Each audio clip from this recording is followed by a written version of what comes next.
I'm so tired of my old computer freezing up on me, especially when I'm in the middle of a project, and that's when I started looking into the AMD Ryzen 7 5700G, and I'm gonna give you my honest review of it.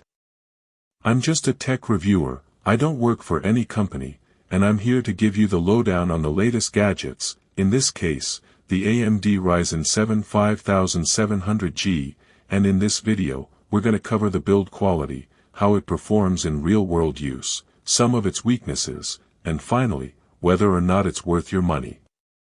You know, I've been struggling with my old computer for a while now, it's been slowing down, and I just can't seem to get anything done without it freezing up on me, and that's when I started looking into upgrading my processor. I wanted something that could handle all my tasks without breaking a sweat, and that's when I came across the AMD Ryzen 7 5700G.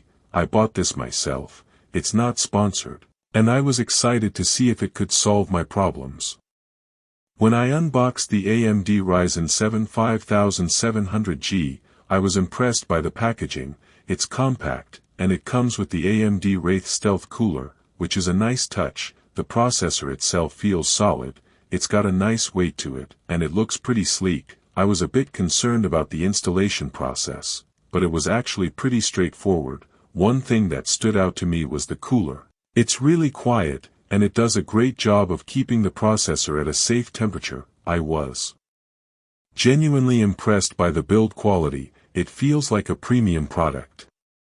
So, I've been using the AMD Ryzen 7 5700G for a while now, and I've gotta say, it's been a game changer for my workflow.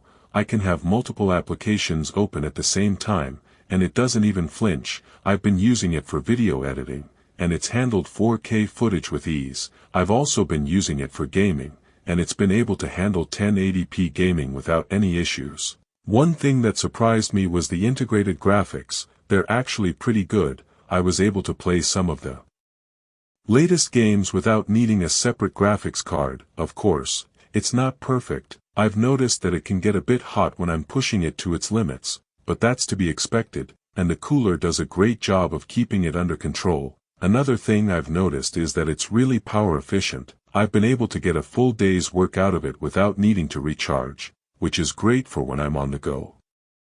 Now, let's talk about some of the weaknesses. One thing that annoyed me was the price. It's a bit steep, especially for those on a budget. Another thing is that it's not the best option for extreme overclocking.